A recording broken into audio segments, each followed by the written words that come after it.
And that's what climate change is about.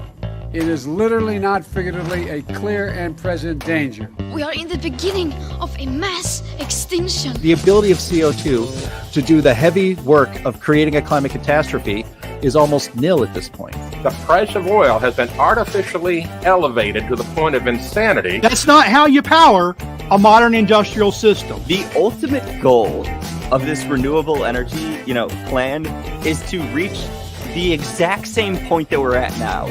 You know who's tried that? Germany. 7 straight days of no wind for Germany.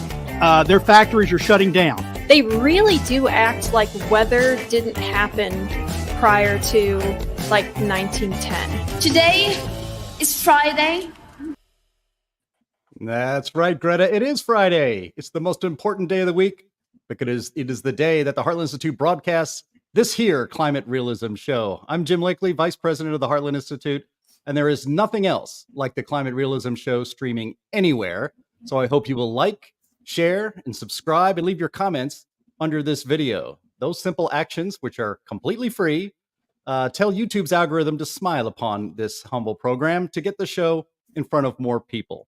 And a reminder, because big tech and the legacy media do not approve of the way that we cover climate and energy policy on this program, Heartland's YouTube channel has been demonetized. So if you want to support this program, please visit heartland.org/TCRS. That's heartland.org/TCRS, which stands for the Climate Realism Show. And that will help us keep making this show happen every single week. Any support you can give us is very warmly welcome and appreciated. And we also want to thank today our streaming partners that help us get this show in front of more eyes. That's junkscience.com, CFACT, and What's Up With That. All right, let's get the show rolling. And with us today, we have our usual crew plus one. We have with us Anthony Watts, Senior Fellow at the Heartland Institute and the publisher of the most influential climate website in the world, What's Up With That. We have H. Sterling Burnett. He is the director of the Arthur B. Robinson Center on Environment and Climate Policy at the Heartland Institute. We have Linnea Lueken, a research fellow for environment and energy policy at Heartland, and a wonderful special guest, the president of the Heartland Institute, James Taylor, who before taking over as president at Heartland was our chief energy and environment researcher and commentator, and the former editor of Environment and Climate News, which is now in the hands of the great Sterling Burnett. Welcome, everybody. This is going to be a fantastic show. Good to be here. So James, last time we had you on the program, we had a theme of, I believe it was when we had the theme of the good, the bad, and the ugly.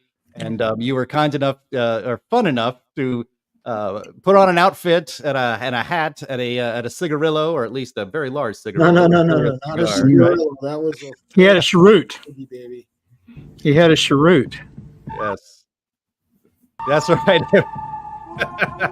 Just like Eastwood had in his films. And I always right. enjoy taking advantage of an opportunity to put on my Clint Eastwood garb. So that was quite enjoyable. That was quite enjoyable. And of course, we did not have a show last Friday when I just said we have this show every week. The one week that we do skip, perhaps we'll probably even do it during Christmas week and New Year's week as well. But the one week we did skip was last week. And last week was the Heartland Institute. We held our 40th anniversary benefit dinner at the Hilton Chicago in the historic hotel in downtown Chicago with featured speakers of Nigel Farage and Larry Arnn and Dr. Jay Bhattacharya and Harold Vilimsky. He's a conservative member of the European Parliament. And I have to say, we were talking about this backstage right before we went live. It was great to see so many viewers and fans of this show at that event last Friday night. And some people came up to me, I know, and James was just saying it right before we went live on air. People talk about how much they really love this show and appreciated it, and especially the personalities we have on it. I didn't get special mention, but Linnea, you did, so congratulations. That's what I get. That's what I get for being the Q&A master of the show. It's true.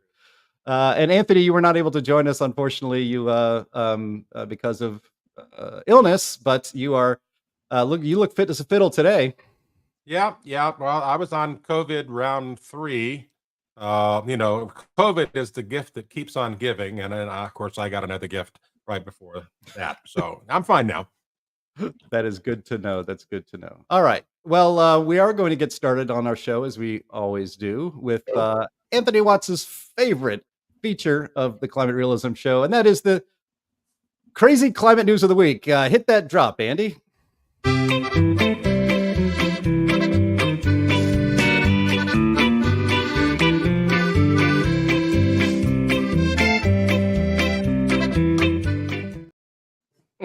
It always sets the tone, doesn't it? Yeah, I have one of these days. We're going to use the one I made for Greta too, but maybe if she hits the news again. All right.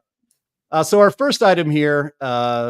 Most of these things are shared. Just a little inside information. We have a Slack channel for the Heartland Institutes. We have people working all across the country, and most of these items that we find are mostly found by Anthony. You really have a good eye for this stuff.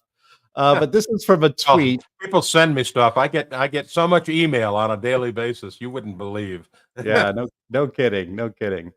All right. Now this is just funny. This is Andy. If you could bring up the tweet that we have in the links there, and this is just kind of funny. So Wide Awake Media, which is a must follow for everybody on X, that's formerly Twitter, posted a video time lapse of satellite photos of the Maldives from 1984 to 2022.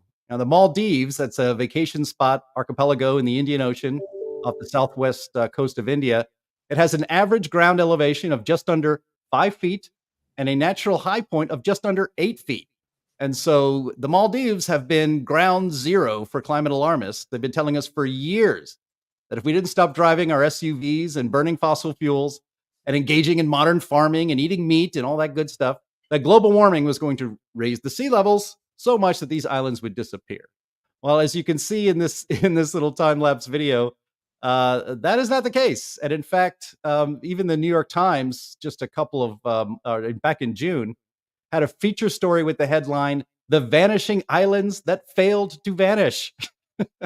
And it noted that many islands are stable, and in fact, some have even grown. So that is kind of crazy climate news in the Wayback Machine. I know that we've written about a lot of this, about the Maldives, at our climaterealism.com website. So, Anthony, why don't you take it first? Isn't this quite a remarkable little time lapse? Yeah, well, the first item that goes with this is the 1989 announcement by a UN official who said entire nations will be wiped off the earth by sea level rise. That was published in the Associated Press in 1989, and it's a commonly distributed thing these days because it just shows how wrong these predictions have been. This was all, of course, based on computer models and sea level rise and all that stuff, and it hasn't happened. The other thing that happened was around 2010, 2012, I discovered and published on What's Up With That while they're talking to the UN and making press releases and pitches about we need money to overcome sea level rise because, we're going to get wiped off the face of the planet, so help us, right? So in the meantime, they take that money that they're getting in and all this anguish that's being directed to them monetarily and turn that into more airports and more hotels and more tourism with the thing, with the marketing. Visit the Maldives before they're gone. No, seriously. And then we had a publication by Willis Etchenbach on What's Up With That, who pointed out that these coral atolls are actually floating islands. And they grow. The coral grows as the sea level rise comes up. And so the islands are actually increasing. And there was a scientific study that showed that several of these islands have actually grown and they have not sunk at all. So the whole thing is, to sum it up, it's bogus Maximus. It's not, it's not just, we're focusing here on the Maldives because of the nice time lapse, but it's not just the Maldives, and it's not just coral atolls. It's normal islands. It's Tuvalu. It's islands in East India. It's islands in the Pacific. It's islands in the Atlantic. They're all, for the most part, stable or growing. They're actually adding, and it's not just that the corals are growing. It's sand is accreting on the islands. They're growing in height,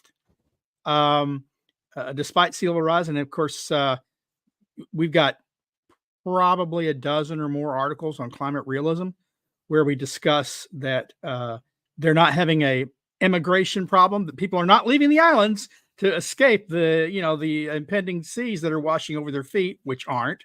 They're growing populations, they're growing their economies, and at the same time, they're going to the UN with their hands out saying, save us because we're dying because of climate change, because our island homes will soon disappear. The New York Times is so, I don't want to call them hypocritical, but they're two-faced on it. 2 months before this article ran, the vanishing islands that failed to vanish, they ran an article saying the islands were vanishing. Right. And they cited the same study in both articles. It's crazy. Yeah, no matter what good news comes about, there's always that mandatory paragraph or several paragraphs that talk about how this changes nothing, everyone, that human activity is still causing catastrophe that's just around the corner. Just that corner just never seems to appear. Well, James, I want to read every scientific study. It's really sad. Every scientific study, no matter what the result, how much doubt it casts upon the narrative that humans are causing a climate crisis, they all have to have the paragraph addendum that says, now we're not saying climate change isn't happening and it's not bad. We're just saying our data doesn't show that this particular thing is happening like the models say it should.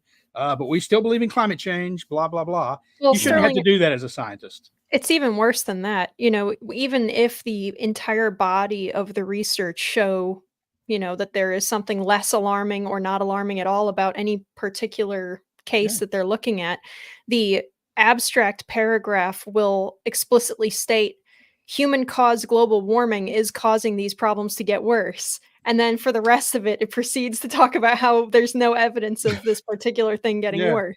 And it's Looney Tunes. And looking at the, it's almost like those abstracts are written specifically for journalists. And so that they don't, get in trouble, and that so they can get published and not glossed over, right? You say almost like. Yeah, James, let me read something real quick from that New York Times story and throw it to you, since you do a lot of presentations on these sorts of things. But from that Times story, it says, quote, the seas had risen an inch or so each decade, yet the waves had kept piling sediment on the island's shores, enough to mean that most of them hadn't changed much in size. Their position on the reef may have shifted, their shape might have been a little different. Whatever was going on, it clearly wasn't as simple as oceans rise, islands wash away. Yeah, and a couple points come to mind. First of all, the beauty of this story is that it illustrates what we have as a resource for people, and that is Climate at a Glance. On our Climate at a Glance website, climateataglance.com. Also, go on to the Play Store or via Apple and get the Climate at a Glance app. We have a summary specific to these islands and sea level rise, how they're affecting them. And we show that for the Maldives and other islands, that the impact of sea level rise is negligent. It's really actually, as Anthony pointed out, because of the building sediment, and the story pointed out, most of these islands are actually growing, not shrinking. So that's a very important resource that we have available. That every day when you see these stories, check out our Climate at a Glance website, and you'll have the answers yourself.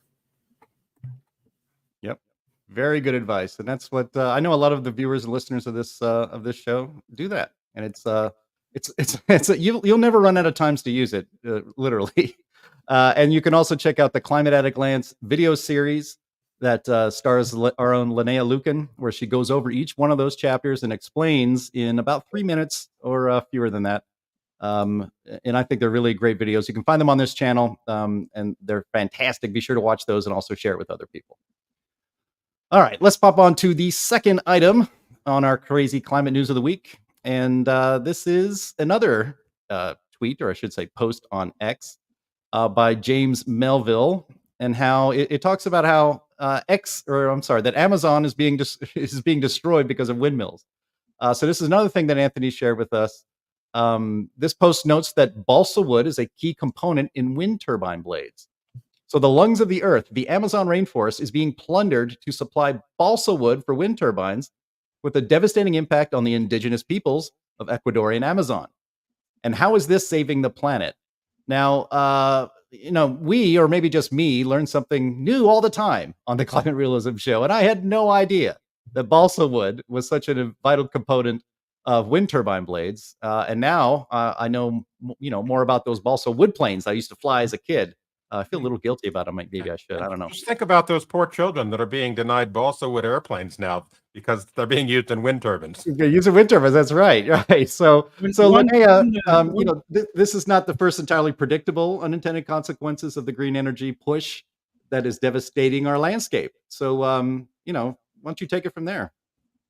Sure. And this isn't to say that, like harvesting timber is bad, right?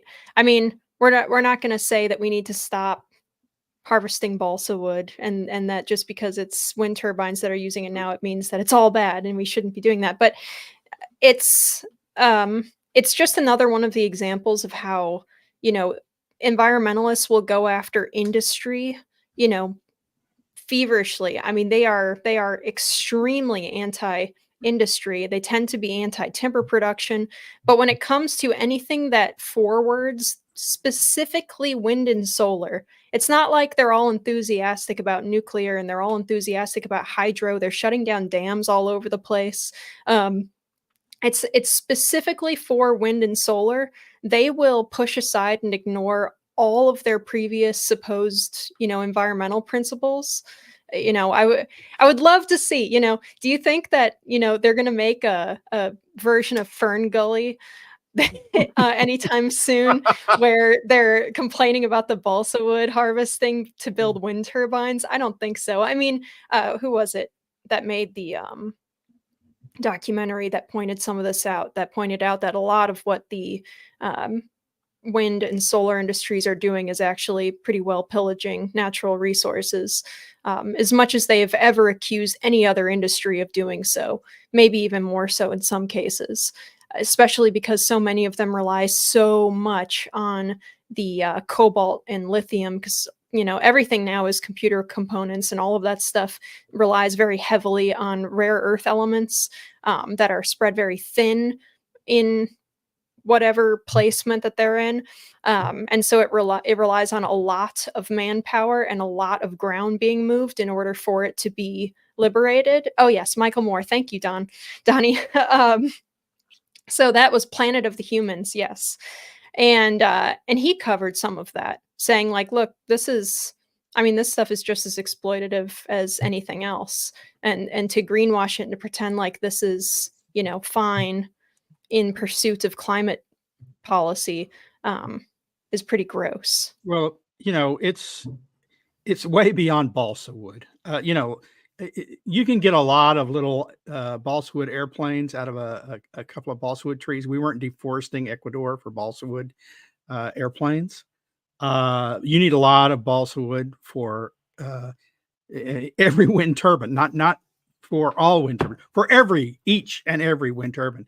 And when they're not cutting down balsa wood, they're cutting down natural forests to plant palm oil trees for biofuels, because they say that's better for the climate, even though, once again, they're taking down trees that absorb carbon, and they're still having emissions from from the palm oil, or they're just clearing whole landscapes.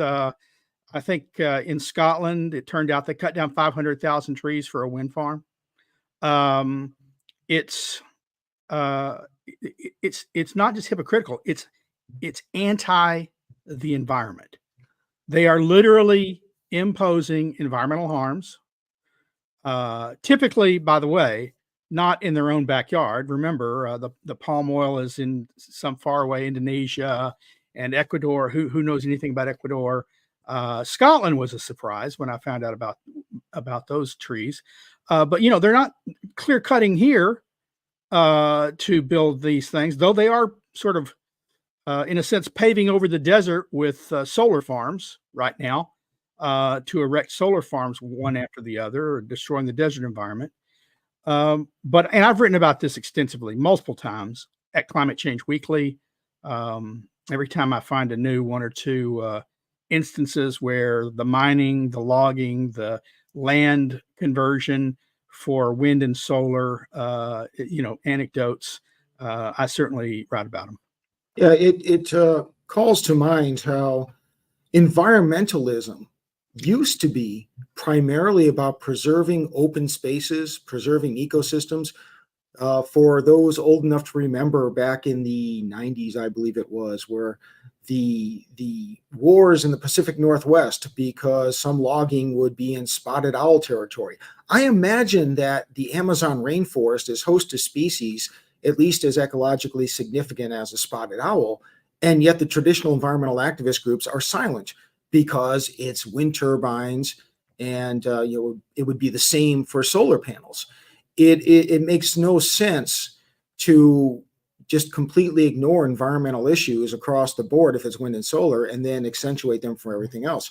And when I saw this story, I thought about just recently, I drove from Chicago to Denver, and it's one of my favorite drives because driving through western Nebraska, you get the feeling of what it was like for the original settlers as they were heading west. I mean, granted, there are ranches, but you don't see many buildings, you don't see many fences. It's primarily open rangeland, pretty close to what it would have been like 200 years ago, 300 years ago, well, 200 years ago when the settlers first were exploring out there.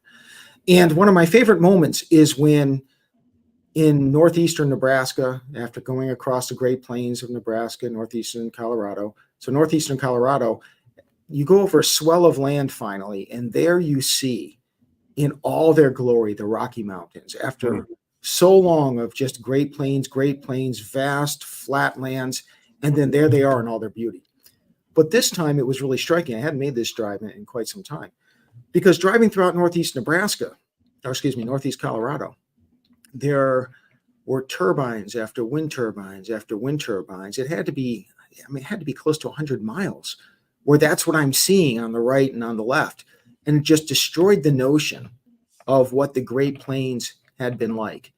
And then by the time I went over the swell of land where I could see the Rockies, first of all, the whole experience had been just diminished because I no longer had the Great Plains experience leading up to it. But then going over the swell of land and seeing the Rockies, there I see this wind turbine project between Boulder and Denver that just destroyed any romantic view of the Rockies. And it's funny because 20 years ago, while I was overseeing energy, environment, and climate policy here at the Heartland Institute, I made a trip out to Colorado because there was a great deal of pushback from environmental groups about oil derricks and how they were destroying. It was site blight, as they called it, and we couldn't allow the production of oil and natural gas because, look, it's destroying these beautiful viewscapes. And I went out there and I went to find the most heavily populated oil derrick region, with the most oil derricks per square mile. I found what I could find to be the most densely populated oil derricks, and I took photographs. And you still could barely notice the oil derricks because they're only about 20 feet high, and they're painted to be the same color as the landscape. I mean, you have to really look for them. I put together a slideshow where I asked people to find the oil derrick, where there's like 6 of them in view, and you still can't find them. However, the wind turbines, you're talking they're 10 times as high. The turbines are so much larger, and they just destroy the viewscape of anything they touch. And it's just incredibly hypocritical that the environmental activist groups for so long would fight against the destruction of open spaces, the destruction of forests, and now they're going to celebrate and promote the destruction of the Amazon rainforest so that they can have more turbines. I think that the wind turbines and the solar panels are creating far more environmental and ecological damage than climate change ever could. When I wrote my dissertation, I would have to rewrite portions of the dissertation now because of the renewables push. Because when I wrote it, it was about wildlands and endangered species, wildlife that inhabited them. And there are so many wildlands disrupted by government policy now, and so many endangered species put at risk. We don't allow whaling, and we fight every offshore oil rig saying it will disrupt whale habitat and fisheries. And then we put huge, disruptive, noisy wind turbines there.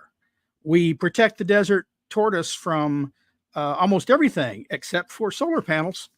Then we've got to move the desert tortoise and hope they make it in their new habitat where they didn't exist previously. Why? Because it really wasn't prime desert tortoise habitat. But we're going to cross our fingers, folks, and hope for the best.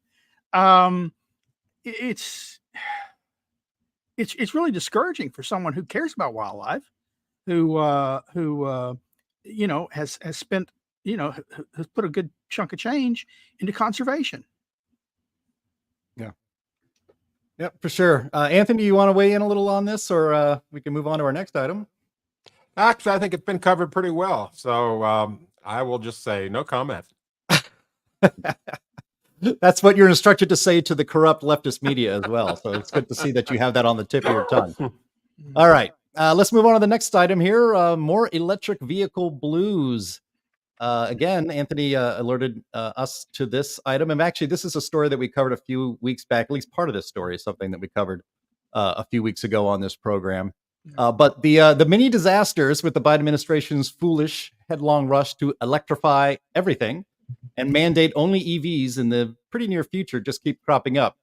So a semi-truck carrying EV batteries went up in flames a few weeks ago on Interstate 15, which is basically the highway everybody drives if you live in Southern California and want to go to Las Vegas. And that closed that road for, I think, at least a day. Well, 4 days. 4 days. Goodness gracious. Well, okay. Well, apparently Nevada is a glutton for punishment for this kind of thing, because 2 trucks crashed into each other this week on US 95 in Nye County, Nevada, which is just north of Las Vegas. One was hauling wood, and the other was hauling 31,000 pounds of lithium batteries. Now, when I read that, it's like this is something like out of a Far Side cartoon, right? Where like a truck full of cats and a truck full of mice crash into each other, and the 2 truck drivers are looking at each other arguing while the mice look panicked and the cats are very happy. So anyway, according to Fox 5 Las Vegas, the fire in this crash was pretty severe, and the road was closed, it turned out, for almost a full day. Anthony, I'm going to go to you since you are a resident of the great state of Nevada, in an undisclosed bunker somewhere, surely. But we have had to cover this a lot on this program. The idea that electrifying everything, which is going to require lithium batteries, which is the best technology we have right now. The story angle from this Fox 5 in Las Vegas was that these things are very hazardous materials and they're not being treated as such on our open highways, and it's putting people in danger. Yeah, it's basically like transporting fireworks, It's the same kind of explosive potential that these things have. And the problem with the whole electrification movement, or one of the problems, is the fact that they jumped on lithium batteries as the solution because it offered the best power to weight ratio, but they didn't think through all of the ramifications associated with safety. And, there should have been there were lots of red flags. For example, some of the early laptops that went up on airplanes caught fire in the air, and then there was a call to make the laptop lithium batteries safer. Well, we haven't gotten there yet with the EV batteries. They're still very, very dangerous. And I mean, a single puncture can cause these things to go up in flames. All you have to do is get oxygen in from the atmosphere, and these things will take off. They will spontaneously combust. And so any kind of an accident is going to result in a fire. Sometimes they will spontaneously combust just from heat. They're sitting out in a very hot situation, and, maybe there's a flaw in one of the batteries or something, and it burst into flames. This happens regularly. Seawater, the same thing. I mean, if you have, we've had stories about EVs being inundated by storm surge associated with hurricanes, and while the vehicle survived the hurricane just fine, the saltwater incursion into the lithium battery through small holes or whatever created a situation where a chemical reaction started and the thing burned up. I mean, we've seen plenty of pictures of this. So we've seen pictures of them burning underwater. Yes. Remember? Exactly. A lithium fire is not something you can put out with water. The only thing you can do with a lithium fire is just let it burn itself out. There is no strategy for dealing with a lithium fire. And in the case of these 2 semi-truck accidents, That's all they could do, is push it off the road and let the thing burn itself out. There's no way to solve the problem. Yeah, they don't have a lot of water in the desert to put out these fires. There's, a little problem with that. Foam isn't available. And it's not just, of course, trucks hauling these batteries or the batteries in the cars and trucks themselves. Look, San Diego in September, or early, they had a battery plant, that's one of these backup battery. Ooh, we've got backup battery. It caught fire. It burned weeks. They couldn't put it out. They had to evacuate the businesses around it and the homes around it and the apartments. The only one they didn't evacuate was the prison that was near it. I guess they didn't care too much about the prisoners breathing in toxics, because that's why they said they evacuated them, is the air pollution from the battery fire that they were going to just have to allow to burn itself out. Yeah. This is crazy. We had a gas fire here in Texas this week. They cut off the gas to it. They fought it actively. But what they didn't do is throw up their hands and say, we're just going to let it burn until it burns itself out. Yeah. I'll throw it here to James and Linnea, but one thing that was not exactly on the show notes, but I did come across a story in a publication called Torque News, and it talked about, the headline was, Tesla, quote, exploded like a bomb after fiery crash. Shrapnel takes down a passerby. It says here that in the latest of a long list of Tesla fires following crashes, 2 occupants of a Tesla vehicle are dead and others are injured. Police report that the vehicle struck a curb and a tree before slamming into a multifamily residence. And when the fire department got there, they had to pull the car as quickly as possible away from the house so that the whole thing didn't go up, because they knew they weren't going to be able to put that electric vehicle fire out anytime soon. I know that when gasoline powered cars, James, crash, especially in the movies, they just blow, they can blow up, right? But it seems that these electric vehicles specialize in exploding and bursting into flames, either through an accident or through seemingly no action at all. They just go up. I think we need a bumper sticker for these that says, my other vehicle is not an explosion risk.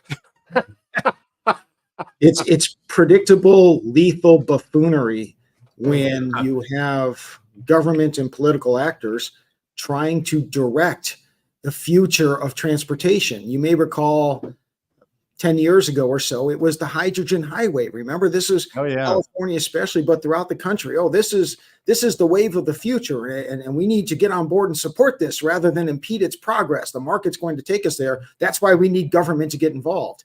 And this is what we're seeing here for electric vehicles. It's going to suffer the same fate as the hydrogen highway. And the problem is, in the meantime, we're lowering our living standards. We're subjecting ourselves to quite lethal risks. Of course, I always loved the hydrogen highway, and I would always think of the Hindenburg and how many little mini Hindenburgs we could potentially have there. But regardless, this is what's going to happen. It's predictable. It's predictable when we're trying to impose some government-directed and I will say leftist-inspired government-directed imperative on people's lives. I'll point out, we've talked about this in the past, and someone wrote, oh, well, more gasoline powered cars catch fire every year than battery powered cars. And that's true. That's true. They don't typically catch fire just sitting on the curb or parked in your garage for no reason. But they do. There's also 100 times more gasoline powered cars. Probably 1,000, right? There's 200 and something million, gasoline powered vehicles in the US alone. There's about 3 million electric vehicles. As a percentage of cars going up, EVs are much higher. Well, also, numbers, Well, also it's the impact. I've had a car catch fire before. It wasn't fun, but it didn't imperil a whole city block. I mean, right. When my first vehicle caught fire, driving across a bridge, and all they did was they blocked it off, got a not a hydrant, fire retardant, thing out, sprayed it. It went out. They hauled the car off. They didn't close the highway or anything. No one was warned or evacuated. Yeah. All right. Well, that's good. So we will continue to keep an eye. We're not going to obsess over EVs. Some people have said that we're maybe covering that angle a little bit too much. But one of the purposes of this show is to get the audience and the public up to speed on what's really going on out there when it comes to energy policy and the environment. Jim. Huh? It needs to be defeated. It does. It does. And that's what we're trying to do here. And with your help in the audience, that will happen. All right. So let's go to our, we have a meme for you. We try to find something funny out there. So this is a meme that we found of Greta. She's holding a sign that says climate change, where the weather is always your fault. And the only solution is more communism. And that's a fantastic segue. Wait, did you get my meme? The meme I sent where How it dare was you? Where they were looking out into, I forget what it was, but I sent you a meme earlier this week. You said, "Oh yeah, we got to use that." Oh, all right. Well, maybe next week, if you could describe it funnier than that, then we'll put yeah. Well, you liked it initially. I'll have to. Find okay. It all right. Not perfect. I lost track of that one, but all right. So let's move on. We're gonna hit our main virtue topic. Signaling. It was them showing the bat signal, and it was yes, the virtue signal has been turned on. All right. Well, now we don't have to say. You just described it perfectly, so we'll just find something new for next week. All right. So speaking of more global communism, COP29, that is the Conference of the Parties of the United Nations. It's the the annual climate confab where the jet set come in and from all over the world instead of zooming in to save the planet and talk about how they're going to take over the world with global communism in the guise of saving the planet. So as you might imagine, the next one is going to be in, is it Baku, Azerbaijan? Yes. Yes. So I want to get the city right, but Azerbaijan of all places, that's fun. Isn't that a big oil producing city? Yes. And you know what? And this will be the second COP in a row in an oil field, because the last one was in the United Arab Emirates, and the chairman of the entire COP was the head of their national oil company, and that caused some controversy. And I remember he got in some arguments with people saying that the science, we can't go off of fossil fuels right away. This is crazy and all that stuff. So maybe by accident and by being inclusive to the emerging world, some common sense will come to COP. Anyway, the angle on this one here, and this is from the Japan Times, is the prospect of Donald Trump returning as president. They say that that prospect is hanging over the crucial UN-sponsored climate negotiations, with countries now holding back their positions until they know who's going to sit in the White House. Now, the election is November 5th, and the COP opens and convenes into session on November 11th, less than a week after the election. And, well, gosh, if we can have the election results known by the 11th, that would actually be really great in this country. We'll see. But anyway, so these countries are holding back their positions until they know who's going to be in the White House. Veteran observers of climate diplomacy say uncertainty over the election outcome is stalking this November's COP29 summit. The election lands awkwardly as governments are trying to build global consensus in coming months, not just around climate, but stronger protections for the environment and a treaty to address plastic pollution. As president, Trump withdrew the United States from the Paris Agreement on global warming, and then Heartland Institute president Joseph Bass was invited to the Rose Garden to be there when that happened. Joe Biden, of course, put us back into Paris when he became president, and so now there are concerns about what this will mean for climate action if Trump is reelected. This apparent wait-and-see approach has frustrated those seeking a new long-term commitment at COP29 for rich nations to pay the trillions of dollars needed for clean energy and climate adaptation in developing countries. So Anthony, let me start with you here. So this would be the second straight COP that ended up being marked by a quote lack of unity, shall we say, and not even just a little bit of bickering and chaos, but a lot of it. Well, I've always looked at these COP conferences sort of like they start out like herding cats. They've got all these different. Everybody's got their own agenda. Everybody wants this piece of the pie, and so there's all these competing interests that come in, and then the whole process is predictable. you get the initial announcements of competing interests are battling at, COP 20,760 or whatever the heck it is. So, and they keep doing these things, and it's the same thing, same script. So the competing interests start out battling, and then there's glimmer of hope for some kind of an agreement. And then at the very last minute, oh, thank goodness we're saved. We've reached an agreement, and here it is. It's published, and it's completely toothless. Except it's never in the last minute. Yeah. It's never in the last minute. It's in overtime. It's always in overtime. They always extend the conference to get the language right. Well, Right. the point of these conferences isn't really to find an agreement. I'm sure that the environmental left, the global establishment, would like to be able to say that. The point of these conferences is to send UN bureaucrats and leftist NGOs to resorts around the world where they get to spend 2 weeks on taxpayers' dimes and to have a good time. So Baku, although I wouldn't say it is the most desirable of resort locations, still you're right on the Caspian Sea. They have their beaches, and it's an exotic place that people have never been before. That's all this is about. Now, Heartland goes. We send a contingent to many of these meetings, especially if there is something that is being pushed that might have importance, if there's some type of agreement that they say is going to be reached, and also to educate people there and around the world what's really happening. This one I don't think is worth our time or effort. Although if Trump is elected in November, it might be worth going there just to rattle some cages. And you notice the headline of that article that Jim showed, that Trump is stalking the COP meeting. I wonder, what was this deliberately trying to invoke images of a mythical Donald Trump stalking Hillary Clinton as she described it? And apparently the moderators were powerless to stop it, and there were no police or security during their debate as Trump is stalking her and she's feeling physically threatened. I mean, I couldn't help but think of that mythical Donald Trump character when they used the word stalking, not just in the headline, but the body of the story. You know what I thought of is, and I wrote about this on Climate Change Weekly this week. I thought of those old World War I and World War II posters, where in World War I it was the Hun. He had his pointed helmet and he was lurking over Europe.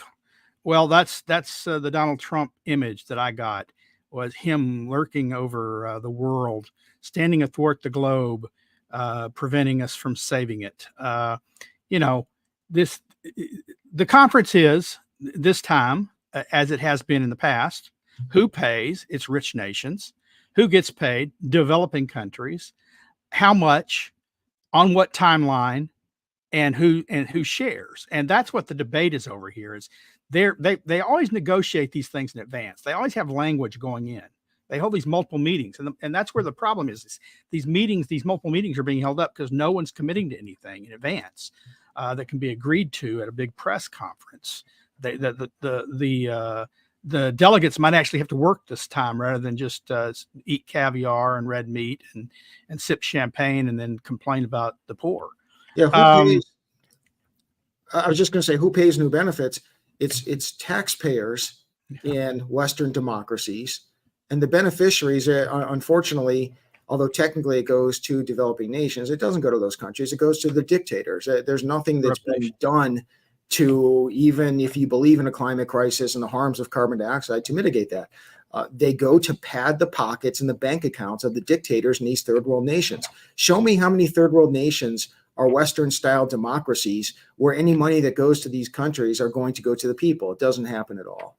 Not just the dictators, but the elites that they'll work with. I mean, some of the funding from the last round of funding, some of it went to an Italian gelato company that set up gelato stands and office fronts in developing nations. Some of the money went to a filmmaker who did a romance in the rainforest amidst logging. It goes to those aren't poor people. Those aren't the average man. I don't know how many people in Nigeria can afford gelato. But it was nice of you to donate via your paycheck there, Sterling. Very nice of you. Well, I mean, the bureaucrats and the WEF crowd that show up at these climate at these COPs. And James, obviously you remember, you and I went together to Paris in what was that, 2015? I guess that was, I forget. I lose track.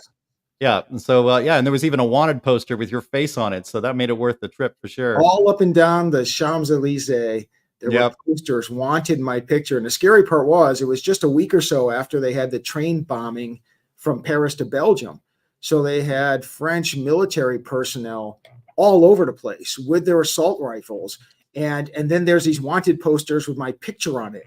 And I'm thinking, okay, this is cute. I mean, I kind of like the attention. If someone's going to get attention for being this climate denier, I'm glad that they say, hey, James Taylor is somebody that is really making a difference. I just didn't want to be mistaken that wanted poster was for someone blowing up the train and getting shot in the back by some French army guy.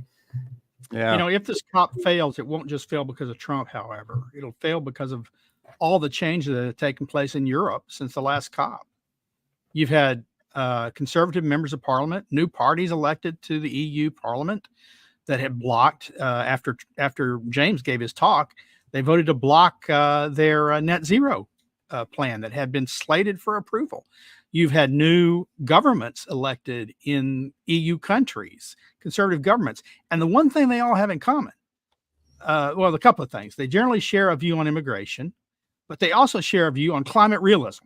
They're tired of the UN pushing things down their throats. They're tired of higher energy prices. They're tired of protest in their streets because of higher energy prices. And that's what they were a response to.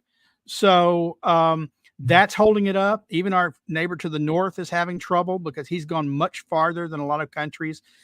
He's imposed a carbon tax, a rising carbon tax. He's imposed, Trudeau's imposed various restrictions. They've lost 2 by-elections in not just safe seats that have been in his party for decades in urban areas, Toronto and Montreal, or Ottawa and Montreal, I forget which, but they were safe liberal seats and they lost them. He's down 20 points in polling, not 2 percentage points, not 5, 20 points in polling to the conservatives who were basically wiped out just a few years ago, all because of his climate policies. Yeah. Well, let's see if we can get a little bit into the substance of what it would mean. I mean, it is a little fun and funny to see these people kind of in a panic about what if Trump comes back, and they insist, guys, that no matter. I know that this is something that John Kerry, I know, has stated, either direct quote or very close to it, that the world is moving on. That it doesn't matter who's what anybody says. It doesn't matter who the president of the United States is. This train ain't stopping. The global climate agenda is moving forward. Whether it doesn't matter who your president is, doesn't matter any of that other stuff. So, I guess I'll ask James. You probably have more experience going to COPs than anybody else on this panel. I mean, do you think what will happen if let's just say that on election night, Donald Trump's victory, his lead is so immense that there's no chance that he would not be pronounced the victor by November 11th. What would that do to what happens to the negotiations and things that happen at the COP? I think it puts any hope of some type of advances, agreements to a halt. I mean, there's no indications that anything significant is going to come out of this conference other than people getting a sunburn on the beach on the shore of the Caspian Sea. But what we'd be looking at is, for at least the next 4 years, I think we would see just a burgeoning movement of climate realism, especially in Europe and also around the globe. Heartland has had meetings with leaders in Europe, the Prime Minister of Poland, members of the European Parliament, representing Austria, Czech Republic, Hungary, Poland, you name it. And there, for the longest time, even conservatives, and the vast majority of conservatives in Europe, bought in to the climate alarmist media hype, but that's changing. And there's a grassroots populist conservative, populist free market, populist libertarian movement that is also beginning to see what is behind the so-called climate crisis.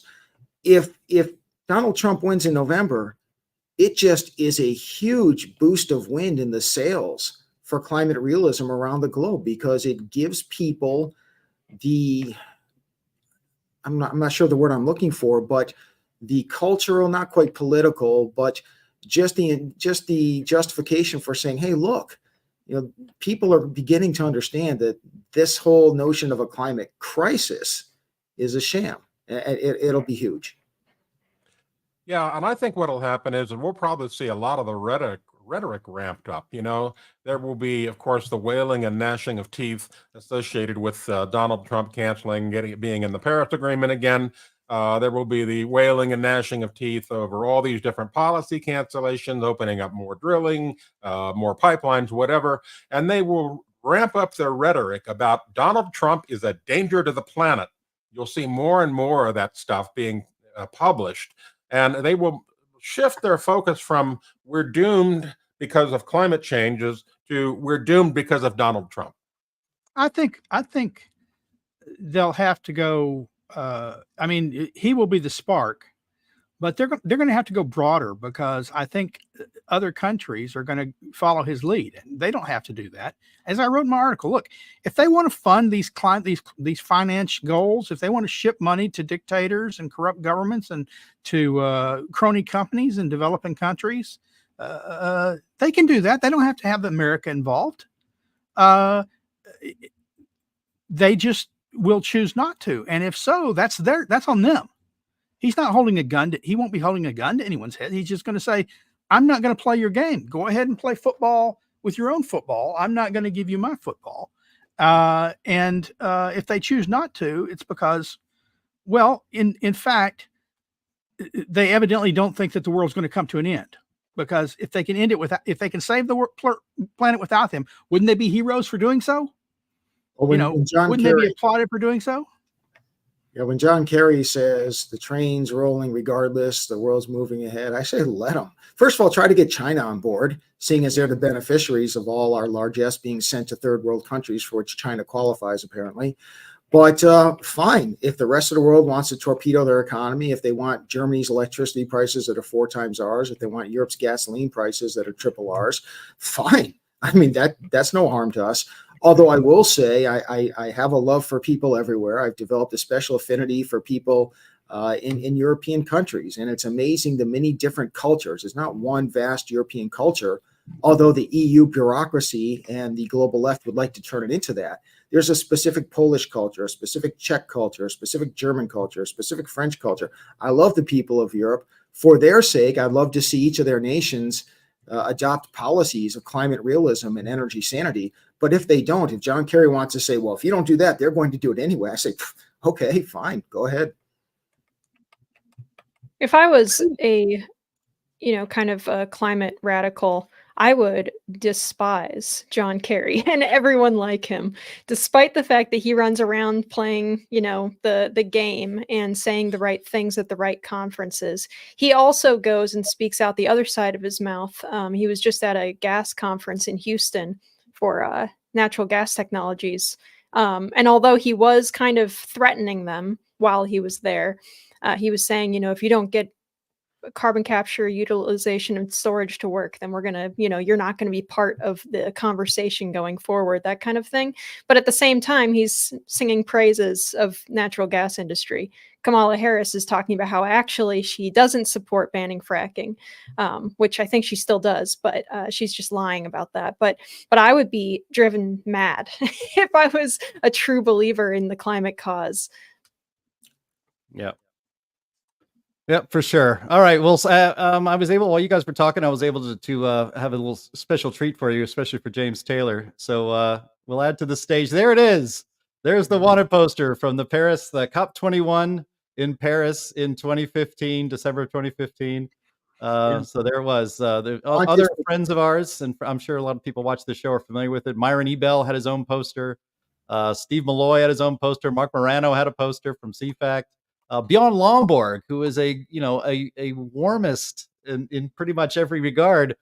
He believes in the science, right? He believes in all the alarmist stuff, but he just thinks it's a waste of money to try to stop it, and we should mitigate. He got his own wanted poster. So there it is. And if you go to the next slide, and this is James proudly holding it up as we took it off one of the places. So what an honor, James. You're wanted.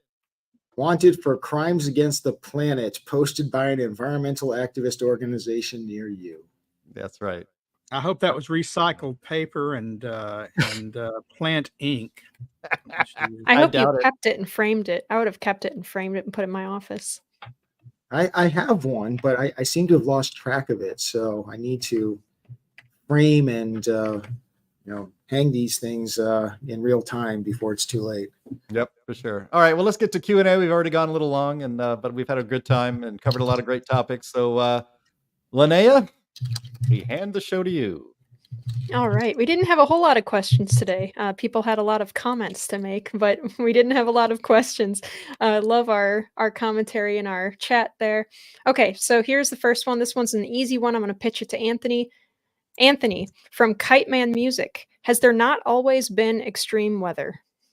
Oh, no. Before 1910, there was no extreme weather whatsoever, right, Linnea? Right. Yeah. The idea that the weather is getting worse has been debunked again and again and again by data. When you look at the data for hurricanes, tornadoes, thunderstorms, it's just not there. Even the IPCC says in their most recent AR6 report, there's no increase in severe storms. It's just not there. It's not emergent. But what is going on in the media and why people believe that it's getting worse is because the coverage has increased exponentially. When I first started doing television weather back in 1978, I had an old teletype machine, printed out, at about 20 words a minute. It was crazy slow. And, on a fax machine that sent me weather maps, right? Now we have all kinds of technology that has exploded all across the planet. Virtually everybody's got a cell phone in their hand. And that cell phone can take a picture or make a movie and send it to CNN on a moment's notice. And so you end up with so much more reporting of severe weather events, which gives the impression that severe weather is getting worse. It's a reporting bias. It's not an actual reality in nature. Thank you very much. Okay, this is a question. It's a good question from Luke. And he says, what are your thoughts about the future of hydrogen cars and trucks? And I'm going to start answering this one. I'll get you guys in a second. I think it's very interesting. So far, the technology has not been working out super great in terms of the transportation, especially of hydrogen. Right now in the United States, at least, you cannot move hydrogen in just like a pipeline like you can normal natural gas without mixing it with natural gas first, because hydrogen embrittles the metal in the pipeline. So they have to install, hundreds of miles of plastic sleeves in order to boost the amount of hydrogen in the pipelines. And of course, where does that plastic sleeve material come from? I don't know. Most of the time right now, and I'm not aware of a situation in which this is not the case, but it doesn't mean that it's not the case in some facility. I'm sure labs are able to accomplish this.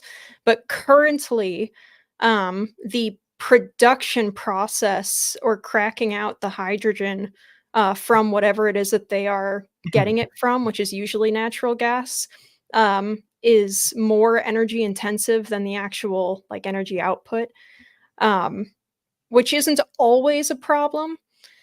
But if you were to, I don't know.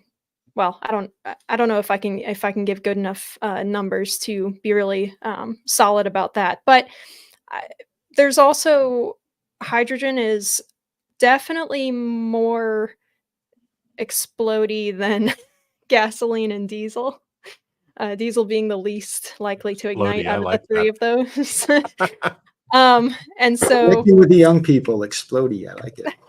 It's very technical terminology. We learned that at school. And so far, the hydrogen hub stuff seems to be mostly just graft, at least in the United States. It's not going very well. But that doesn't mean that the technology can never be made safe or won't ever, be efficient or whatever. It doesn't mean that it's impossible. I'm hesitant, as an engineer, I'm hesitant to dismiss a technology out of hand. Because a lot of technologies that we have today were dismissed out of hand initially, but there are some logistical problems that we just don't appear to be close to solving on those. Yeah, but there's more than that, Linnea. Most people don't realize that to create hydrogen, requires energy. You have to disassociate water into oxygen and hydrogen to produce hydrogen. Now, hydrogen is not something you can drill for generally, right? So it costs more energy to produce hydrogen than you get back from it. So it's a net loss in terms of energy production. In that, And it's in that, exploding. and it's exploded. In that instance, in the former instance, it's a lot like ethanol a few years ago, where it took more energy to produce a gallon of ethanol. It took more fossil fuel to produce a gallon of energy, ethanol, than the energy the ethanol produced. Right. Yeah, it does seem to be in a little bit of a similar situation as the cellulosic biofuels at this point, where, you know, there's a lot of money being poured into it, but the amount that's being generated from what we're putting into it is not so good. Well, yeah, they've missed every deadline under law. The EPA has had to waive the cellulosic requirement under law. It was set, you know, under the second Bush.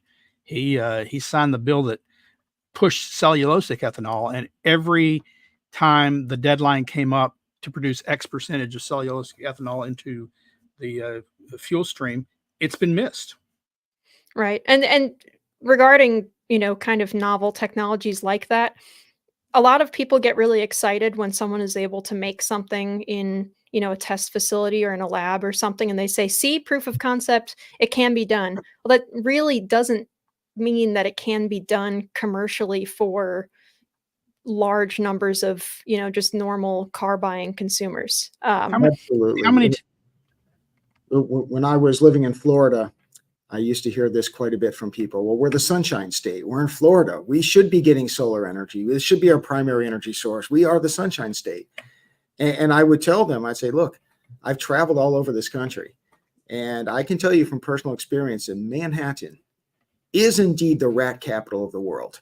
I mean, you see them everywhere. You see, you know, people are leaving their garbage bags out, the restaurants, all that. And I'm scared of where this is going. And yeah, we have the technological ability to build little rat treadmills and put little, you know, electrodes on there, and then have the rats produce. You know, we can have Manhattan run by rat power. It's something that technologically is feasible, and Manhattan is the rat capital of the world. But there's a reason why Manhattan is not run by rat power. The same applies to Florida and solar power. I hear it every Lack year. of will. I hear it almost every year for a couple of decades now, with regard to fusion energy. Right? They made a breakthrough just last year. Fusion energy. They did a sustained fusion reaction for like what, 2 microseconds or something last year, is the longest they'd ever done. Well, that's going to get us. It's just around the corner then. 2 nanoseconds. And then he just asked a follow-up question, which I am going to show. We're not going to take the bait. Half of the question is bait, but I am going to answer the first half of the question genuinely. He says, why pursue hydrogen when battery tech is so good? I'm not going to take the bait. Bait is the mind killer. But I will say it's always worth it to pursue new technologies. It doesn't necessarily mean that they deserve billions of dollars of taxpayer subsidy. Okay, next. How about this? This is from Engineer Guy. He says, what of high-speed electric trains? How's it going in California? Anyone care to comment on this one? It's still being built. It's still being Billions built of from dollars overrun and a decade late. From one location where nobody lives to another location in the country where nobody lives. But that has to stop Texas from moving forward with its own high-speed rail plans, idiotic as they are. As silly as they are from an economic perspective, it gets even worse when this becomes a government program and politics get involved. So in my home state of Florida, there was a push for high-speed rail connecting Tampa, Orlando, Miami. And I remember the segment from Tampa to Orlando, and they were touting this. Well, we could get there, and I forget the time frame, if they just did a straight direct line. But then the problem is you had legislators from Lakeland that was along the route, legislators from Plant City that demanded their own stops. It no longer is high speed when you're stopping all the time. Moreover, for the drive from Tampa to Orlando, which I would make frequently when my daughters were young, we had the Disney annual passes. We love going there. It would take about an hour and a half to get from Tampa to Orlando. If I were to take the high-speed rail, first of all, I'd have to drive to downtown Tampa, find parking, get from parking to the train, get there in sufficient time that I don't miss the train, wait on the station for the train, take the train. The train, unless they're going to have a stop at Disney and in downtown Orlando, it means I have to get from Orlando to Disney. If they're going to have a stop in Disney and downtown Orlando, it defeats the purpose of high-speed rail from Tampa to downtown Orlando. You get the point. Not only is it prohibitively expensive, it's just never going to make sense for any reason other than politics. And Well, remember, political sense. Current non-high-speed rail doesn't pay for itself. They take gas taxes to subsidize it, and high-speed rail would be even more exorbitant. We currently have daily flights, a lot of them, from Dallas to Austin and from Dallas to San Antonio. That's the routes for the proposed high-speed rail, is Dallas to Austin. It takes about 40 minutes. You've still got all the problems that James said. You got to park, you got to get there early, blah, blah, blah. All the same things that would be true for high-speed rail. And how fast are they going to get us there? About the same time as a flight, except the flight's not being subsidized by trillions of dollars. And they're not having to steal anybody's land along the route, which is a big problem. The takings that are going on with ranchers who don't want to lose their land to the high-speed rail, or the carbon capture pipelines, for that matter, if you want to go on a different topic. But the point is, it's not needed in Texas. It won't be cheaper unless general taxpayers are subsidizing the tickets. Yeah, and it's not needed in Florida or anywhere else. If it's a long enough route to somewhat justify in terms of the speed and getting on and off the train, all that, then a flight makes more sense. If it's not that long, driving makes more sense. And one thing I forgot to mention as I was talking about the Florida experience, when they presented the numbers on cost projections, if we assume that they don't go, if they don't have cost overruns, which we know in California, factor of 5 or 10, the true cost versus what they project, what we'd be looking at is a per passenger trip would have been something like $100 from Tampa to Disney World. Now, granted, in their projections, the taxpayers subsidize and pay for it, so they're only going to charge people $20 or $40. But I mean, really, that's the true cost, is $100 or so per person. It does not cost me $100 to drive from Tampa to Disney World. It cost me maybe $6, $7, $8 in gas. If Donald Trump was president, maybe $5 or $4. And even expensive Disney parking. What do you? I don't know what it is today, but I'm guessing $20 or $30. Even at the subsidized price, why would I want to do that? It's silly. Right. If you guys, if we have viewers who are interested in the trains in the United States part, because I have a lot of friends who love Japan and who love Europe, and they have very successful train infrastructure. Well, when it's not under strike in France, but in Europe. But it's very interesting to read the the readership or the ridership numbers and stuff for Amtrak and for the train infrastructure that the United States does have. And a lot of that will show you why probably spending money on expanding train infrastructure is not such a good idea. It's called ti.org/the anti-planner. And that's a friend of Heartland's as well. If you like to read someone obsessively reporting on infrastructure projects and trains in particular, that's the website to watch. Okay, so we have time for probably 2 more questions, maybe just one. Let's see how long it takes us to get. This is from Energy Colonizer, who says, what is the hurricane activity level at this year, and is it, wait, sorry, there's a little bit of some typo going on here. I have to, is any lower activity this year chalked up to climate change by the usual suspects? Guys? Well, the usual suspects out there, particularly Michael Mann, predicted 33 named storms this year, higher than any season in history. And of course, so far, he's got egg on his face because it's come nowhere close to that. And We're going to have super turbo hurricane season now in order to even catch up to that. And that's not going to happen. The problem is that the Atlantic, as one person put it, I think it was Klotzbach, said the Atlantic is broken, and they don't know why.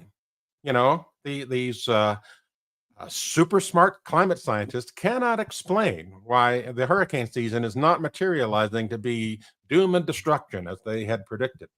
So are they attributing it to climate change? Oh, no, they just don't know. And they're not going to attribute a slower hurricane season to climate change, because that would be counter to their narrative. I did see one comment. I'm not sure if it was from one of the science researchers in Colorado, but I think they did acknowledge that the mild warming that's occurred over the last couple decades could be contributing to fewer hurricanes because of the lower energy difference between the northern Atlantic and the tropics. Yeah. And which is something that, Anthony, I remember reading on your website. I don't remember who posted about that, like in 2011 or something.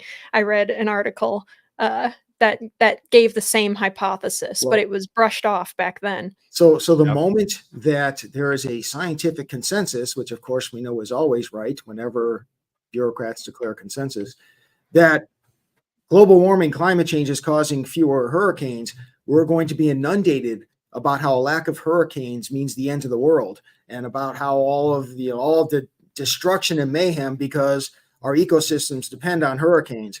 What's really funny, I saw an article, I think it was the New York Times, yesterday or the day before, talking about the slow hurricane season. And they were talking about some potential systems developing in the Gulf of Mexico. And they noted how that there has been this year more upper level wind shear than is typical, that is preventing the formation of these hurricanes. Wind shear basically tears apart the cloud tops, the tops of the storm systems before they can get too large. And that's something that scientists have predicted for decades, that with more warming in a warmer environment, that we have more upper level wind shear. The media makes it seem like the only factor for hurricane formation and strengthening and frequency is ocean temperatures. No, it's one of many, and wind shear is a very important one. And in terms of the question, will the media report it? Yes, I did note that although the New York Times, I think it was New York Times, mentioned more upper level wind shear, no, they did not mention the scientific studies and reports that because of more warming, we're going to have more upper level wind shear, which of course reduces hurricane activity. Yeah, for sure. Well, I think that's all we have time for, huh? It is. I think it's time we have to wrap up. I'm sorry that we probably went too long on some of the earlier segments to leave more Q&A, but we try to do our best to balance it out. I want to thank everyone who is a part of this show today. H. Sterling Burnett, Linnea Lueken, Anthony Watts, and our special guest for this week, and I hope he's not a stranger, Heartland Institute President James Taylor. I want to thank everybody in the audience, especially in the live chat. It is always a lot of fun to be watching that happening as we broadcast this show live every Friday at 1 p.m. Eastern Time. I want to ask you to please visit climaterealism.com, visit climateataglance.com, visit whatsupwiththat.com, and subscribe to the Climate Change Weekly, which is a fantastic newsletter that Sterling Burnett puts out every single week. You go to heartland.org/subscribe, and you can get yourself signed up for that. And please go to heartland.org/TCRS. Please help us support this show. It's actually a good thing that our YouTube channel was demonetized, because now they won't take their 30% cut, and you can support shows and programming like this directly. And that's even the best way to do it. Thank you again, everybody, for watching and being here on the show. And we will talk to you next week. Bye-bye.